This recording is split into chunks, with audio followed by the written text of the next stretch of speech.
Hello, everyone, and welcome to the Imperial Holonet. And today, I bring you a special guest, all the way from Geeky Gentleman, Mr. Sydpart2. Yay! Hi. And today, we are going to review the Tale of Darth Plagueis. So yes, this is going to be fun. So, I'll start with you, Ian. You are the big Palpatine guy. I know that just from all your videos. You love Palpatine and the Mm-hmm. Sith stuff. So, what was like your initial impressions of the book when you finished it? Like, how'd you get into it for one thing? What did you ask how I got into it, Yeah, or like why did you decide to finally like pick it up and read it or listen to it? you just told me about it a couple times, and I'd heard other people talk about it here and there.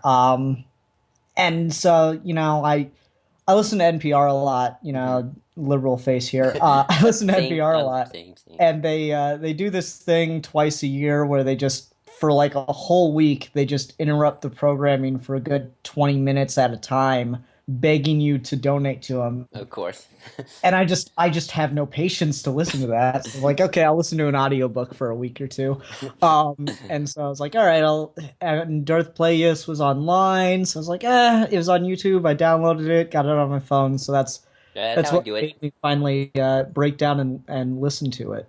Okay, and what'd you think? You know, you're the Palpatine guy. Like, what was your initial impression? Um, Mixed feelings. There are things I like. There's a lot I don't. Alrighty, that's interesting. That's interesting. Because this is like in terms of just Star Wars, this is like one of the big ones. For me, I finished it. And I would say this about the book.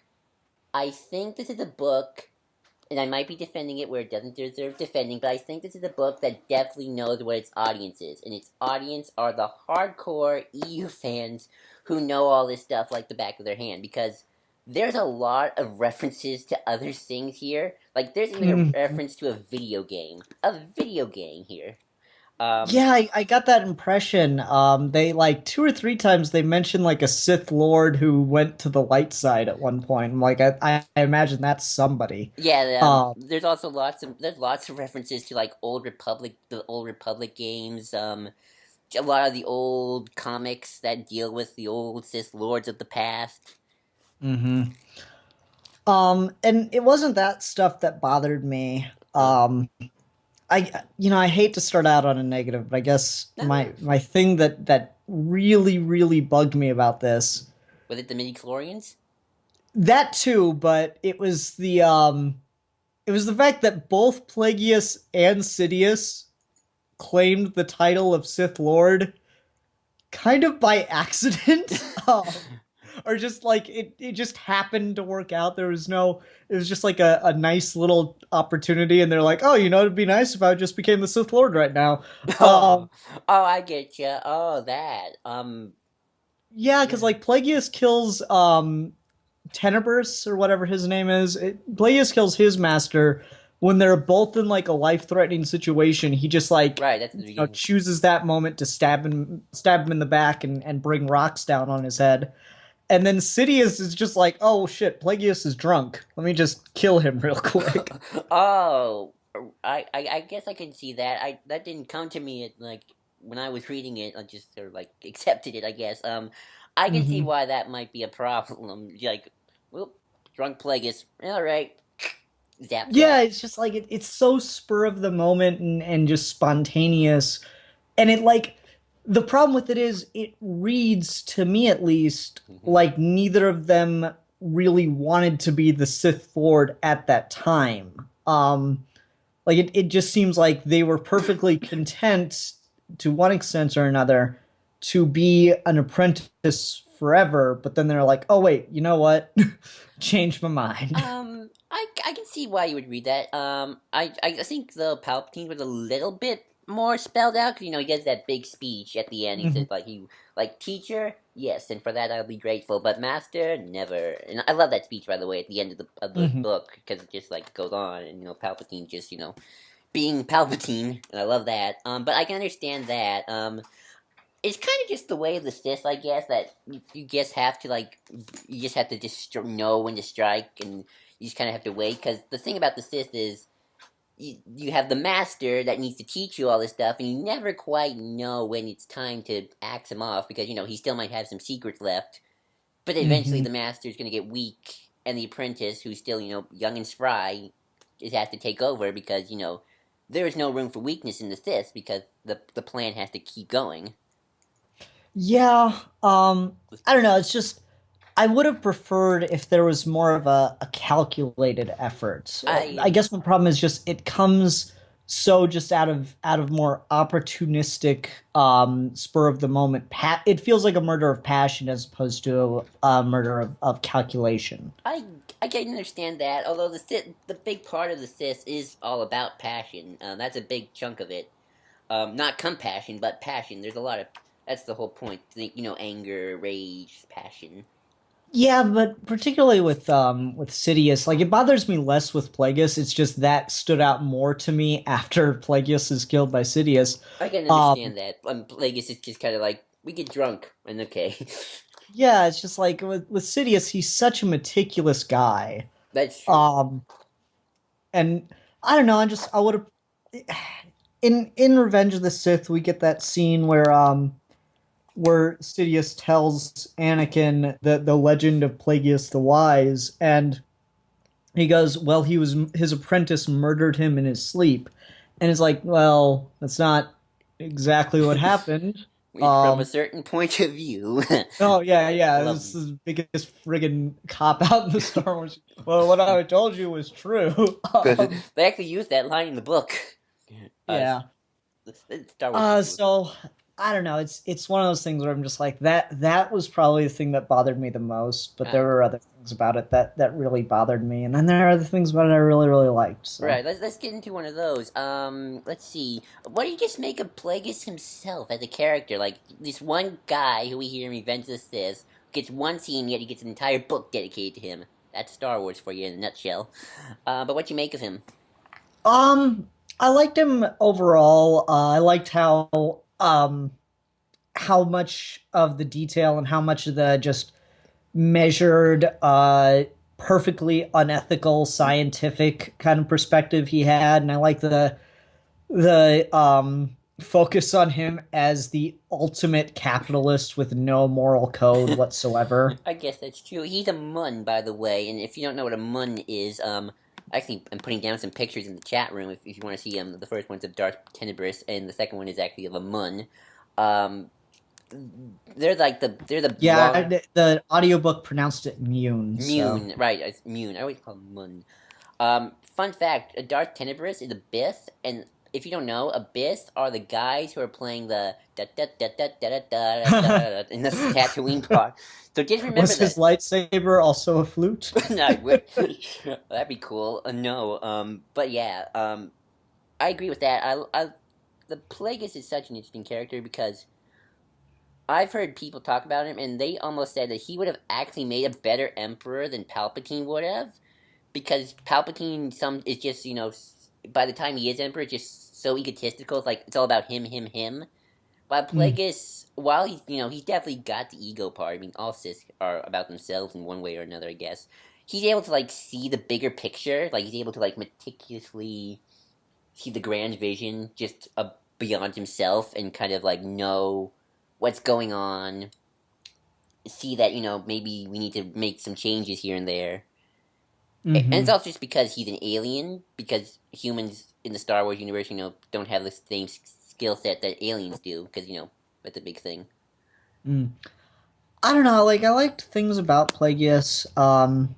Just the dispassionate, scientific angle. I really thought was kind of cool. How he's just keeping people alive in vats to experiment on. Kind of got a Frankenstein thing going for him. Yeah, he's definitely That was neat. And I like him as a teacher. But at the same time, even though the politics are the things I liked the most out of the Star Wars prequels, oh, same here. this, oh my God, it's like, Uh, I feel like I'm doing research for a class on Star Wars politics. I definitely I can definitely understand where you're coming from. I kind of have a disadvantage here because I kind of I don't read a lot of EU anymore, but I definitely know a lot about it. Like, and there's like Hmm. references to like how Newt Gunray became the Viceroy, which is actually in the comic, and Plagueis Hmm. and Palpatine like setting up these people, and like the war between those two Hutts, Gardula and Jabba. Yeah, I mean it's really they're like I like the idea that they're setting it all up, but to read about it, and maybe it's just because it has to be described since it's reading. This is definitely a wordy book. That's Yeah, Lucino's style. it seems like if it were in a comic, you could just see them around each other, and that or a comic or a movie, you would just have the characters in the same room, and they'd have similar conversations, but it would just elevate it more, and it wouldn't seem maybe as complicated I as can it does here. I definitely understand that because like the book just like there are sections that I was listening to the audio myself, even though I have the book with me. There's like sections where they just go on like and the days of Darth Tenebris and Exar Kun to Warka Ragnos, and they just go on about these names and these Sith Lords, which are all cool by the way.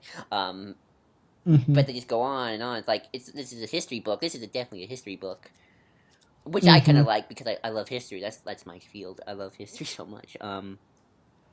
Yeah, I don't know. Part of it worked for me, but it's just like it really, really was bogging it down at points for me. Oh, I it did that myself, but I think it works better than it did in the prequels because at least you have like a better overarching story.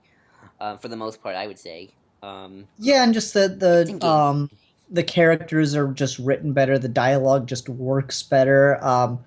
I love the scene where Plagueis goes to the exiled king of Naboo Oh, I would love that's and a good one. like breaks into his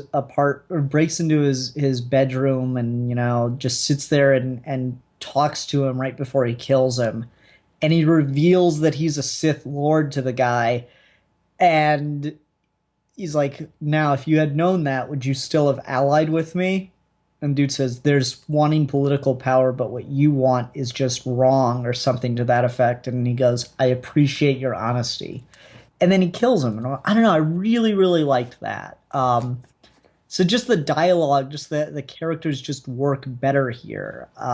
I But agree. still, it does feel like it's a little bit sensory overload with all the politics. I definitely can understand that. The author James Lucino, he also wrote a book for in the actual new canon, Tarkin. That's a good one. Mm. It's not as political. It's definitely a lot more streamlined than this. He's a big fan of the legend stuff, so apart from trying to put his book back into canon because he mentions it a lot in the Tarkin novel, he's just a big fan of a lot of the old stuff, and that's probably why there's so much of it in this book. Yeah, and if I'm being completely honest, Yeah. I'm kind of glad this isn't canon. Oh, well, okay. Well, it's kind of canon because it's kind of mentioned in the new stuff, but um, I can see that. Here's something I want to ask you.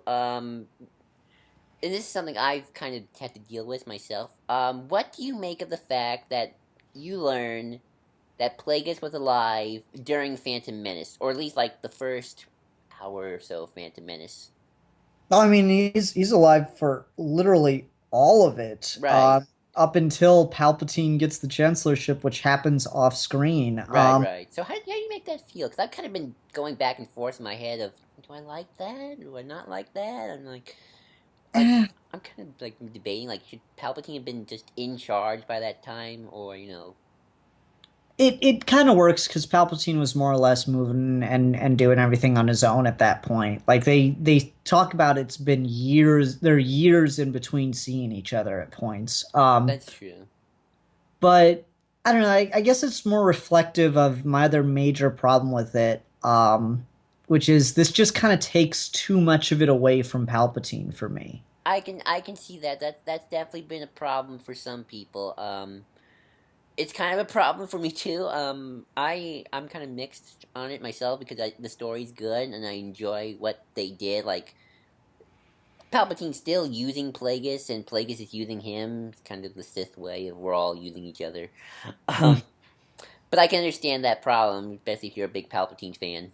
Yeah, just it takes too much of Palpatine's like that's I don't hate the prequels as much as everyone else does, Same, but same. I'm more lighthearted on them myself. yeah. Mhm. But like the thing that really works for me about him, the thing that is easily the best is Palpatine and seeing his whole master plan all come together and the Right. subtleties of that, it really works.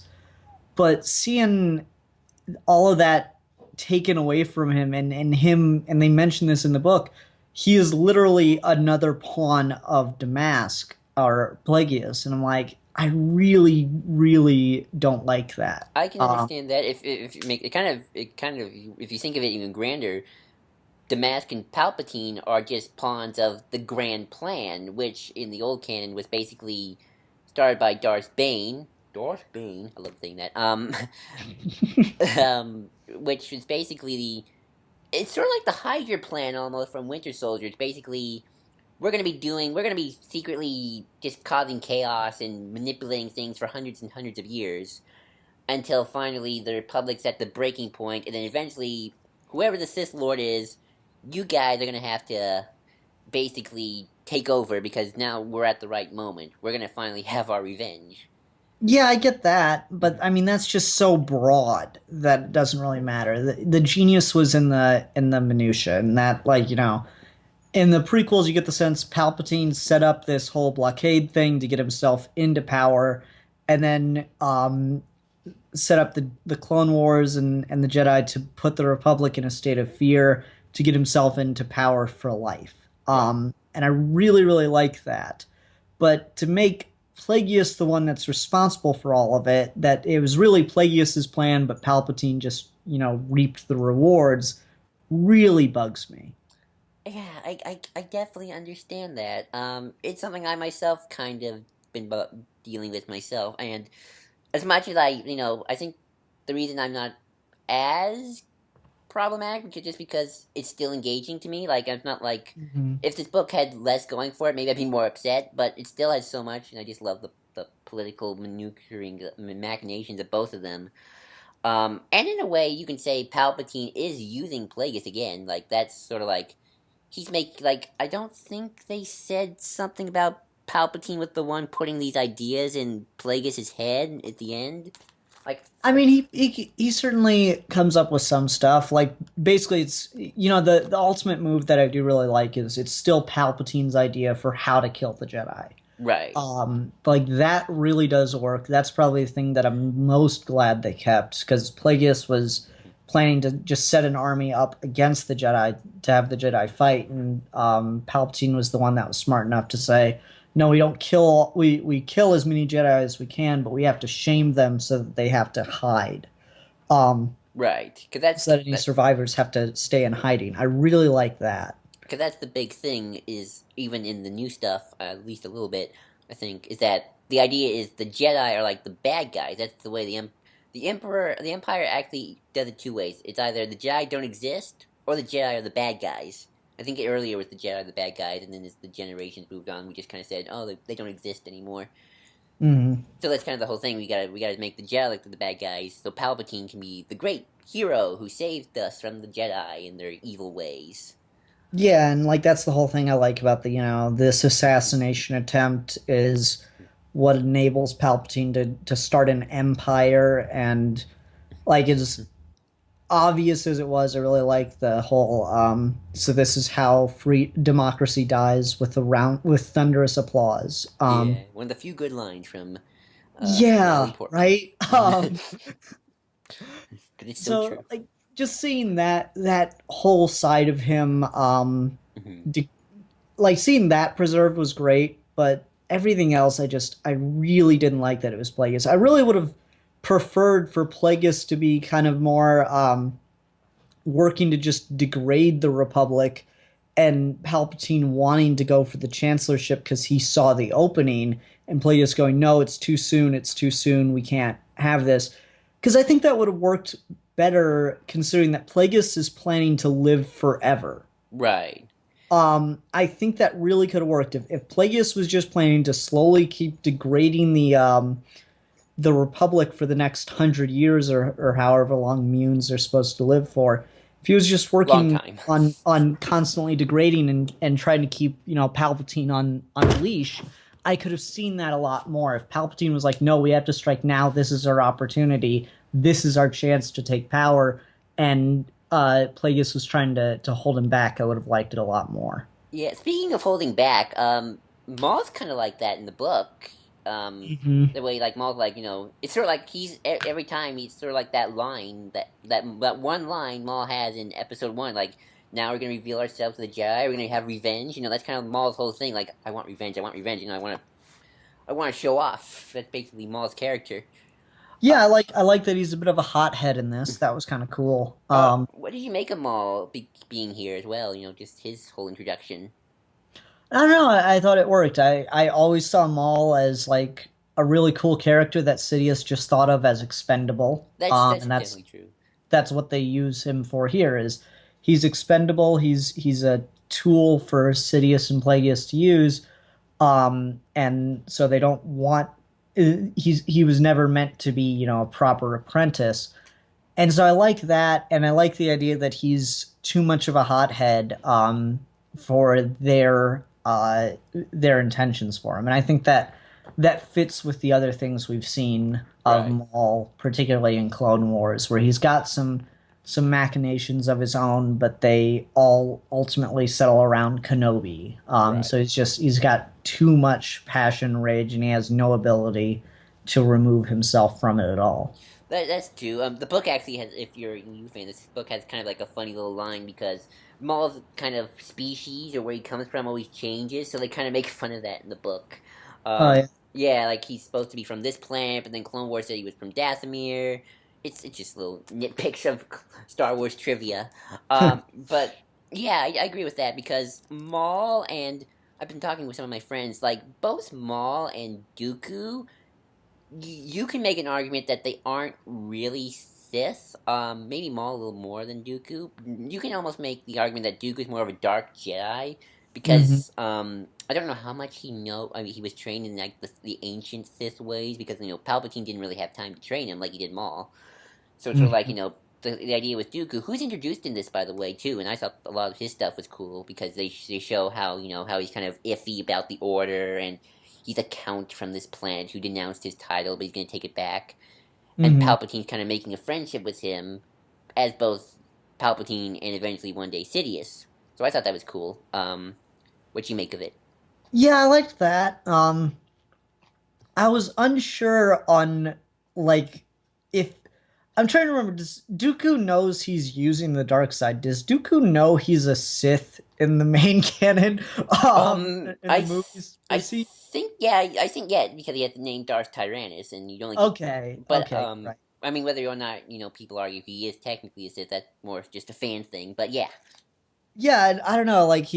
I don't know if he would agree to be a Sith by the end of this book. I think he's definitely a dark side user. I just don't know, like, if the character we see in this book would lead to, Sithhood or Sithdom. I think there was some stuff in the old stuff that said why he became a Sith. The death of his old man. I think the death of Qui Gon and was definitely a big one. And he had to kill Sifo Dyas. I think that was another one. Mm, gotcha. Oh yeah. Well, he actually appears Sifo Dyas, the Jedi who never comes back in the prequels, except in Clone Wars. That was cool too. Let me see. I have actually written some notes here, stuff we could talk about. So what did you just like make of the origins of Palpatine? Because like they're the character who we never got an origin until this book, and we got a first name in Tarkin. I wasn't sure exactly what they were going for at first because they kind of introduced him as a royal, and I was like, oh, well, then I don't know if it made sense for him to be so trusted to be the senator and yada yada. Like I could see him as a noble, but I didn't quite I see think they royal. said But he then was they noble. yeah, as they explain the like politics of Naboo, it ended up working. It's just it was maybe a poor choice of words to describe him that way as like part of a royal family, a royal lineage, or whatever. So I don't know. I liked his origin overall. That he was just a shit kid from the very beginning. He's a psycho. That's Palpatine. He's that's Palpatine for you. He's just a psycho. I mean, he just loves killing things. Yeah, and I like that he's like born for politics too. I thought that was really cool. And I like the scene he has with Plagueis where he's, he says something and Plagueis just thinks to himself, he will be mine. There, um, there is actually a funny line where he's talking about like the Gungans, and he just doesn't like the Gungans of mhm. Naboo. And my friends and I like to make a joke that that's what made him turn evil. Like just one day he was walking, he saw a Gungan, he was like, "Nope, now I gotta kill the galaxy. Gungans exist." um, it's like Hitler and the milk. Or Out of milk again. I'm killing everyone. pretty much. Yeah. Oh gosh, that's hilarious. Yeah, I think Palpatine's origin really works here, and you can tell this is a kid. Like, it's like giving a kid a gun, a psycho kid a gun. You know, this is Palpatine. You give the psycho kid a gun, he's gonna shoot everybody, and that's what Plagueis did. Of course, Yeah, I like that. He's told, "Hey, you're special," and he's that like kind of if he'd just been left on his own, he probably would have ended up in prison or whatever at some point. he's almost like Anakin, but Mhm. almost like Episode 2 Anakin, but just always made to be evil. Yeah, I just like that. It's just like, oh well, if he were left on his own, if Plagueis never got to him or whatever, he probably just would have ended up in prison or whatever. Would have killed someone, gotten caught for it, ended up going to jail. But because Plagueis gets a hold of him at the time, because that's the will of the dark side, he gets told that he's special, that he's destined for great things, and he goes and rules the galaxy and blows up Alderaan. That's true. What do you make of the way they treat the Force here? Because they do a lot of that stuff of just it's the will of the dark side. The dark side is winning. The dark side knows its time has come, and like they're basically saying God is on their side. The Force is on their side. We're gonna win.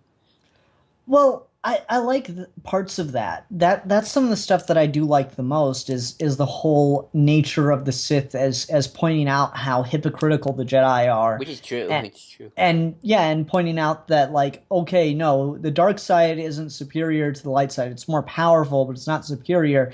It's just more honest. The Sith are more honest with themselves. They don't put limitations on themselves and of any kind of morality. I really like that idea. I really like the idea of we're doing this for a greater, grander purpose. We explore our own powers, and we work to make the Force submit to our will as opposed to its. I really liked all of that stuff. Oh, definitely. I mean, that's kind of the code of the Sith. There's actually a code of the Sith. I always have trouble pronouncing Sith because my Mm. S's are so. Let's see if I can find it because I'll read it to you because I really want to get your opinion on the code of the Sith. Hang on, let's see. Where is it? Where is it? Shoot. Ah, dang it. Oh, here we go. Here's the code. Peace is a lie. There is only passion. Through passion, I gain strength. Through strength, I gain power. Through power, I gain victory. Through victory, my chains are broken. The Force shall set me free. And that's the prophecy of this. That's the code of the Sith for you right there in a nutshell. Yeah, I mean the Sith have always been very materialistic, very what matters is my power, my ability in this life kind of thing, and it's always about wanting to like live forever. It is really just this ultimate yeah, materialistic's the best word for it. It's a very materialistic. What matters is the now kind of Right. situation. The now, the power you can gain Which is funny today. because it's about the now, but it's also about the long term because of Yeah, the the order. now being the now being living Right, in the present. the living world, what you can gain in your life. And so the whole idea of taking an apprentice and passing on all your knowledge or as much of your knowledge as you can to them, um, it just works because it's like yeah it might be just the now for you, but you don't want your work to be undone kind of thing. It's that idea Right. of giving your kids better than what you had because you don't want to do all this work to undermine the republic and stick the finger to the Jedi and then die of old age and then have all of that just get kind of fix itself over time.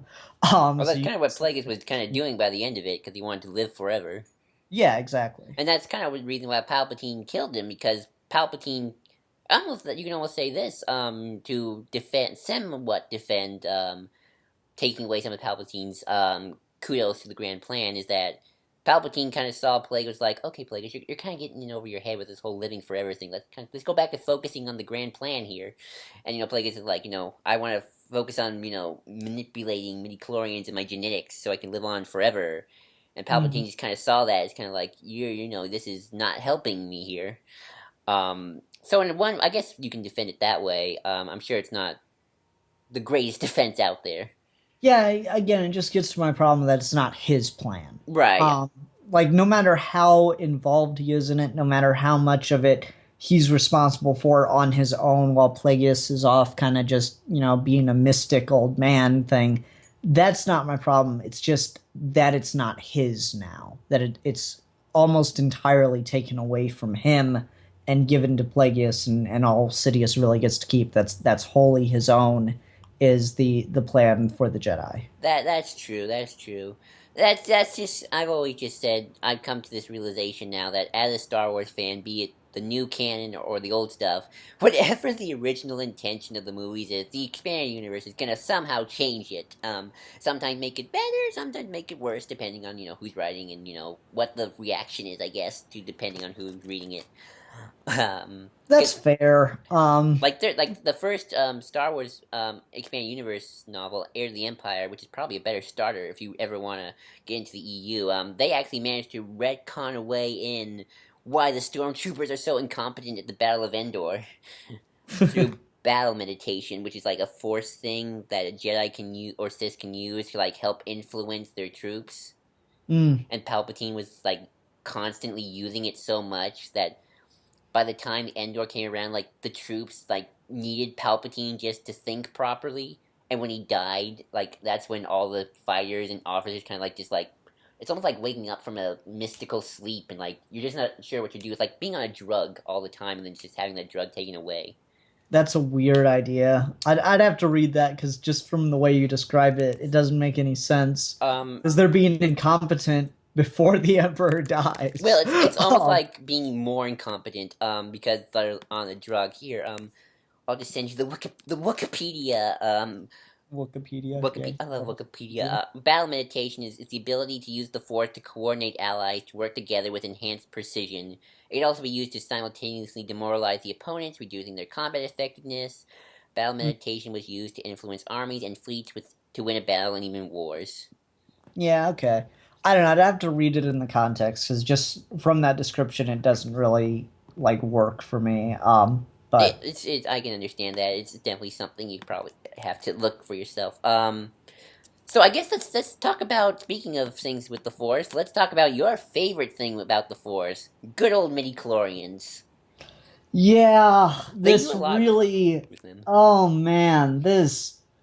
It tries its best to make George Lucas's stupid crap work, which is, I think that's the way to describe the EU. It always tries its best to fix the stupid. That's how I describe the EU too. When I was answering questionnaire, I pretty much like they asked, "What's your favorite thing about the EU?" and I said, "It tries to make things that don't make sense work." That's pretty much a good thing about the EU, for better or for worse. I hate metachlorians not because it's like it takes away the mystical element. I have no problem with making the Force more scientific than mystical. My problem with metachlorians has always been, okay, so if it's just stuff in your blood, then why can't you just inject metachlorians into your blood and become a better Force user? Right, and there actually is a line in the book where Palpatine said, I think along the lines of, well, the amount of midichlorians you once said does not actually affect Force talent, or something like that. Yeah, there's something to that effect, and there's something where Plagueis mentions, like, injecting metachlorians has had disastrous results. But importantly, they don't explain why. They just say it does to kind of cover up that plot hole. Right, 'cause there's a lot of midichlorian talk in this book. It's all about like trying to take a really scientific approach to the Force, and which works in Plagueis' character, to be fair, though, because he's kind of the scientist of Sith. Yeah, I liked the way they tried to use it. I still don't like metachlorians though. My thing on metachlorians has always been that's a really bad use of science fiction to try to make your fantasy elements seem more scientific. I'd prefer the idea that the force is just unknowable from within it. Like it's trying to understand something from the inside of it is a futile effort. You're too connected to the force, even if you're not a force user. You're too connected to the force to ever really be able to observe or understand it in the same way that you would, you know, cells under a microscope. I just prefer the idea that you're not smart enough. No living form in the galaxy is smart enough, is capable enough to understand the force. There is probably a scientific explanation, but it's just beyond you. That's the way I always prefer to think of it. Okay, that's fair. This book definitely tries to do a have its cake and eat it too kind of situation where it tries to fix midi-chlorians, and I think to some people it works, other people it won't. But it also tries to make the Force very mystical as well, especially when Plagueis talked about the Force being almost symbiotic and just saying it's on our side. Yeah, it's on our side and it's striking back at us as we try to wrestle control of it. Yeah, like I said, there are things I really liked about the approach, and if I didn't hate metachlorians, I would probably like it. If I'd read this in middle school before I really started to think about how stupid metachlorians were, then I'd probably like it more than I do. But That's reading true. it now, I'm just like I've got too much baggage to. That's fair. That's Um, totally fair. That's completely fair. This book actually came out in like 2012. This was mm, kind of like the apex of the EU in a way because like there was a lot of stuff coming out. The Clone Wars I think was still going on. mhm. So there was just a lot of stuff there. So I think like this book, like I said, this book definitely appeals more to the hardcore EU fans who have been keeping up with this stuff for years. Not all EU books are like that. I promise you that. Mhm. Like the Thrawn trilogy, that's the best one because not only does it feel the most Star Wars in terms of just structure. There's some politics, but there's also some battle. There's some characterization. That was the first EU book, so there's not a lot of EU to go by. Um, Mhm. but this book is definitely more like, okay, we know this is who's buying it. We have a bunch of this EU stuff. We're just gonna cram it all in here, and I can understand why you don't like midi chlorians because of that. Oh, but I do actually have something that kind of funny in terms of midi chlorians. You do realize that they mention Anakin Skywalker's birth in here, right? Yeah, I was unsure with what was going on about that because they Base. have that whole thing about how Plagueis and Sidious apparently do something to create life, and then it's like, okay, so that's supposed to be Anakin's birth, and then Plagueis finds out Anakin has this huge midichlorian count and was born of the Force, and he's like, has the dark side struck back at me? I'm like, wait, what? I think the idea is that Plagueis was messing around with the midi chlorians and the Force, and through just some accident, he accidentally made Anakin. Plagueis is Anakin's father, in a That's odd weird. way. Um, If that's the basic way I can explain it, I'm sure there's more complex answer. I'm not sure if like they're trying to get at that Plagueis was freaked out about Anakin because he was joining the Jedi or what. I think Um, that's the idea. I think they wanted. I think the idea is Plagueis wanted Anakin to like be rejected. That way, it'd be easier for him to like become a new Sith. Because okay, the idea is after Plagueis killed his master, he pretty much says the rule of two is over. I'm gonna start building a new Sith Empire again. More Sith, more Sith lords and we're all gonna, we're not gonna try to kill each other this time because that's worked out perfectly the last time we built so many empires. And that's why he allows Maul into the fold, even though he doesn't really allow him to be a Sith. But I think that's also because Maul's kind of cocky as well. That's why even he allows Palpatine almost a certain stance of equality with him, at least in his mind.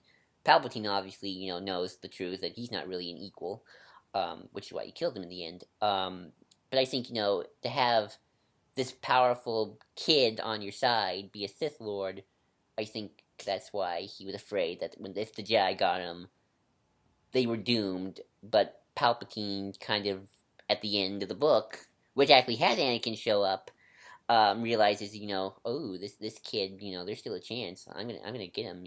I'm gonna make him mine. That's Hmm. not creepy the way I just said it, but yeah, Yeah, Sith Lords, like that goes back to my joke from my movie. Is just the whole Catholics or Jedi. that's true. True. Oh, Uh, don't worry. We have lots of weird jokes like Palpatine taking a sponge bath.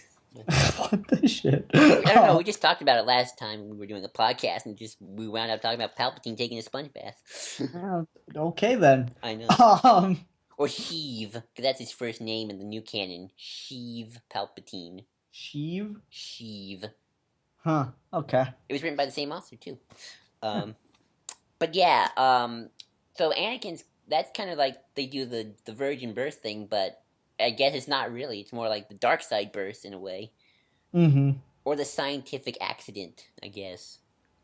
It's weird. Again, I think it's just one of those things where it's like, yeah, it's people trying to fix George Lucas's weird shit. That's definitely a thing about the prequel era expanded universe. Like when people say they like the prequels, I think they're talking more about the era than the actual movies. I mean, I like the movies to what it's worth myself. Like I don't hate them like some people do. Like I recognize the flaws, but I have a little too much nostalgia as a kid. Hmm. But there's a lot of stuff around it, like this book, and there's some other comics and some games, and of course the Clone Wars TV series and the Dark Horse Clone Wars comics as well. That like people just really like because it is actually really good. It's good stuff. Yeah, there's good stuff surrounding it, and I think there are great ideas in the prequels. It's just wrapped up in so much, bad dialogue, bad acting, bad direction that it That's all true. falls apart. Yeah, that's definitely the thing with this book, as our mutual friend Deadpoolzilla once put it when he did his review. James Lucino tries to make sense of all the weird bad ideas, or just the weird ideas that George did not properly execute. Hmm. Is there I anything get you? Oh, you keep going. Sorry. no, you go ahead because I I was want just to gonna get say transition to something else. Oh, I thought you. No, no, no. I'm just gonna ask if you wanted to say anything about the book as well. I've kind of been leading the conversation here. If you want to bring up something. I just want to talk about my favorite scene because it was like it almost has no purpose, but I just like it so much that I don't care. Uh huh. It's when they go to like the kind of backwater planet that hasn't made interstellar contact yet. Uh huh.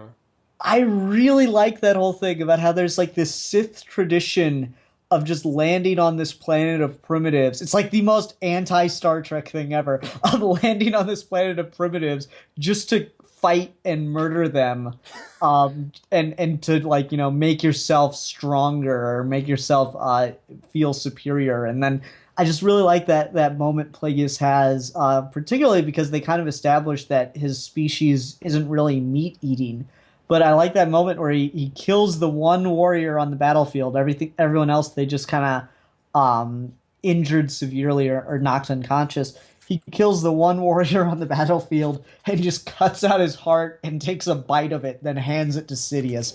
I really, really like that. That was just cool as shit. It serves damn near no purpose but to be really fucking cool. I'm sure. I'm sure there's some sort of symbolism we can get out of it. But yeah, like that's a cool thing. My favorite scene actually is, strangely enough, it's a combination of your least favorite scene with the death of Plagueis, but I like that scene just for the speech Palpatine gives. It is a really cool speech. I do like I'm so torn on that because it is very much like that Luke Skywalker moment where he just stops every so often to make fun of him. Hmm. Um, it's just like, let me pause in my murdering of you to crack some jokes. Or give a big heck of a speech. Yeah, I mean that's really what he's doing. Is he really likes to rub it in, and I really like that about the guy. Um, I love it. Like it's like Palpatine saying, "Rest easy in your grave, Plagueis. In the end, I will be proclaimed Emperor. The Sith will have their revenge, and I will rule the galaxy." And just goes on and on and on. And then he Mm-hmm. just like taunts Plagueis and just just says, you're an old man, you're crazy, and your midi chlorians are all just all this midi chlorian nonsense of yours, and just like everything, he just zaps him. I love it. I love the speech so much.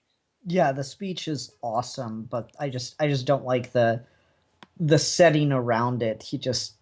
It's just so spur of the moment that it bothers me. Right, and again, like I know you've talked about the rule of two a lot in some of your stuff. By the end of it, Palpatine pretty much drops off the rule of two and creates like the rule of one, according to Star Wars lore, which is pretty much Palpatine's going to be on the top forever. He's going to do basically what Plagueis wanted to do: live forever, but have an apprentice be a Sith. Mm-hmm. Although he can easily get rid of the apprentice, because that's kind of Palpatine's thing. But also, like, kind of like how Palpatine really was looking for Anakin Skywalker the whole time, and Dooku was definitely the placeholder. Yeah, like they do establish that Dooku's just there to take his place for a while. I don't know. I like a lot of things about what's going on with Palpatine in this, but again, my biggest problems are just the rise to Lord of the Sith is so spur of the moment that it doesn't really feel like they earned it, and then But the Sith the that actually got confused, like, well, technically they are Sith lords, because when you're apprentice, you do take on the title. But I well, no, understand what you mean. But I understand like what you the Lord of the Sith and the right, apprentice right. of this or Sith Master, whatever you'd want to call it. That really bothered me, and then the bigger problem I had is just the taking too much of it away from Sidious and giving it all to Plagueis. Um, I would agree. Since you say that this book tries to fix a lot of the silliness of the prequels, was there anything here that you did felt was fixed by this book? Just something or no? Not. I mean, at least like from a historical context, something. Newt Gunray, Yeah, I guess that's understandable. Like just his rise to power, or just how him not. just how someone who seemed that incompetent got to that position. Hell yeah, by default. Oh, By default. same with Padme, I guess. How she got into power by Palpatine's design that helped because that was never really touched on in any of the movies. Yeah, I don't know that kind of stuff.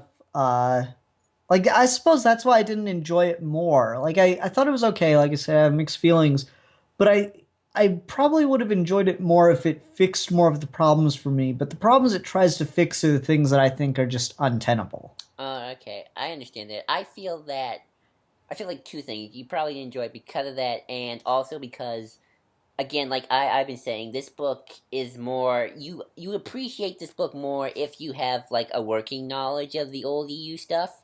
Mm-hmm. Like they mentioned Vitiate, who's like an old Sith who ruled an empire. I'm sure they mentioned the Sith purebloods too, because the Sith are actually a species as well as a religion. Or at least they used Mm-hmm. to be. Um, that's a big thing, and like I got all the little references. Like there's a reference to a GameCube game, Bounty Hunter, which is the you played Star Wars Bounty Hunter, right? Sorry. Yeah, I think so, actually. Yeah, there's actually reference to that when they mention the Bando Gora, which is like some cult crime organization. Hmm. Fun.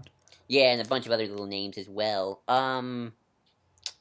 So yeah, I definitely can understand your problems with it. But I still think it's a good book. I'm trying to think of other things we could talk about. Anything else you want to really bring up? No, I'd say it's well written and it's got some good ideas in it, but ultimately I don't care for it too much. I like things about it. I like things in it. But there's just parts of it that don't work for me. I can understand that. I think you I think you would actually like Lords of the Sith, which is a canon novel, better because it Mm. doesn't really get into the whole history stuff. It's just pretty much Palpatine and Vader stranded on a planet and they have to survive together. Oh, that does sound fun. Yeah, and it's the planet Ryloth, and it actually has a callback to Clone Wars, um, with a character named Cham Syndulla. Oh, cool. So yeah, I would recommend that one. I think it's like a little more. It's definitely a streamed down version of It just this. sounds like a buddy comedy. It's just like Darth Vader and the Emperor stranded on a planet. have to work together through their differences. That's kind of Um, that's kind of how the book goes. I'll send it to you on the if I find it on the. I'll send it to you if you find it on audiobook, which I think it is. So yeah, we don't do ratings on this, but if you want to give it a rating, that's fine. I just give it a recommendation. I say I'd recommend it, but I would hesitate, especially if you're not well versed in the EU. You can definitely get through it without being a fan of the EU, but I would still, I would, try to know the EU a little bit.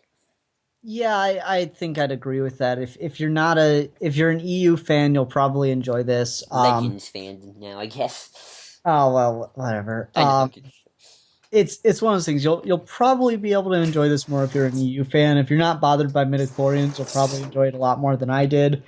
Um, but ultimately, I'd recommend it to some people. But if you're like a big Palpatine fan like myself, I don't think I would. That's true. Especially if you don't like the idea of Palpatine, not coming up with all these ideas. Yeah, it'd be fine if it were more of a balance, but it really is to me that this is Plagueis's plan and Palpatine served a purpose in it, as opposed to Palpatine having much, if anything, to do with crafting the plan. Right. I understand. I would get that. Oh, there was one more question I wanted to ask. Now, let's make this a little relevant and make this podcast dated now. But how would you feel if Snoke turned out to be Plagueis? Um, See, I kept hearing that one. I've heard so many different Snoke theories. It's kind of hilarious. Yeah, there is Uh, actually a really good one, which is actually based on the idea that because George has had this idea of like a grand mastermind. I think I once sent you of the forum of which he was part of, mm, and like he'd been trying to get this part of Star Wars for a long time, and he never did. yeah, I don't know. I don't like that idea that it's Plagueis the whole time that's been behind everything because I don't understand why he wouldn't have seized power when the Empire was in control of the whole galaxy, just taking it from Sidious at that point. It gets so convoluted if you get to that because then it means that someone sat back and watched the Empire rise and watched the Empire rise, create its own enemies, and fall, and didn't feel any opportunity was in place to take over at that point. So I don't Yeah, know. I mean, that's the whole thing about Snoke is that they really gotta come up with a good idea why he's around. You can't beat the Emperor, but you still need an Emperor character. I heard an idea that I like a lot, and I wish they'd went with, but I mean, at the same time, we're getting Andy Circus, so I can't complain too much. I heard one of the original concepts for Snoke was it was supposed to be a really, really attractive woman. I Um, heard about that. Yeah, yeah, just like the complete opposite of the Emperor in every way, and I thought that would have been a neat idea to go with, but Andy Circus, so. he's gonna be fine. I mean, Snoke doesn't do anything until episode probably won't do anything until episode 8 and 9 anyway. So yeah, so no Snoke Plagueis. So yeah, that was our review of the tale of Darth Plagueis the Wise. I love saying. I like how condescending that is now. Like you hear Sidious say it in Revenge of the Sith, and he says it in praise or in like the middle of the book, but then it becomes like this condescending thing. Plagueis the Wise is like is a condescending insult actually, because he doesn't have the wisdom to see through his own plans. I thought that was pretty cool. That's true. I mean, definitely, he starts out kind of wise, but then by the end, he just kind of becomes part of I'm gonna live forever. Mm. So yeah, do you want to give it a rating? I never asked. You never got to do that. Um. You can do it your rating system. I don't mind. Okay, I'll give it a 2.5 out of 5, so it's dead average. I'll give it a 2.5 out of 5. Baby Darth Mauls that are already tattooed. 'Cause I don't think people understand how tattoos work. Either Um, that or the Dathomirians are just horrible people, which they probably are. Tattooing little babies. Yeah, I mean, it's gonna cry anyway, so. Well, he starts small. He cries easily, even as an adult. Just kill his brother and zap him a little bit, and he's already pleading. Yeah, yeah. So yeah, and I recommend it, but I would, hesitate to get it as if you're not a big EU buff. So yeah, thank you for joining us, everybody, and thank you, Sydpart2, for joining us. I hope we can have you again sometime. Yeah, it was fun, thanks. Thank you. Later, everybody. Bye bye.